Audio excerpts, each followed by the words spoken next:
ঈদ তো তখনই সুন্দর ছিল যখন বুঝতাম না জীবনের মানে কি, যখন মনে করতাম দিনের অর্ধেক সময় না খেয়ে থাকলে 2 দিনে একটা রোজা হয়ে যায়। ঈদ তো তখনই সুন্দর ছিল যখন রোজা না রেখেও সবার আগে ইফতার টেবিলের সামনে হাজির হতাম আর সবার আগে ইফতারি খাওয়া শুরু করতাম।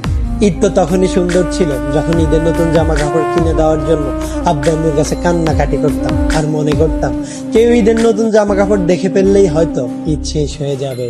ঈদ তো তখনই সুন্দর ছিল যখন অন্য সবাই ঈদের জামা কাপড় দেখে ফেলার ভয় আলমারিতে অতি গোপনে লুকিয়ে রাখতাম। ঈদ তো তখনই সুন্দর ছিল যখন ঈদের দিন সবার পা ধরে সালাম দিতাম আর সালামের জন্য দাঁড়িয়ে থাকতাম। ঈদ তো তখনই সুন্দর ছিল যখন বড়দের দেখতাম তারা কত জায়গায় ঘুরতে যায়, তাদের কত টাকা, আর ভাবতাম কবে জানি বড় হব আর তাদের মতো করে এত সুন্দর করে ঈদ পালন করব। হ্যাঁ, আজ বড় হয়েছে ঠিকই, পকেট ভর্তি আজ অনেক টাকা। ঈদ আজ ঠিকই আছে, কিন্তু হারিয়ে গেছে ছোটবেলায় কাটানো ঈদের সেই আনন্দময় মুহূর্তগুলো। সত্যি অনেক বেশি মিস করি ছোটবেলায় কাটানো ঈদটাকে, যেটা চাইলে কখনো ফিরে পাওয়া সম্ভব নয়।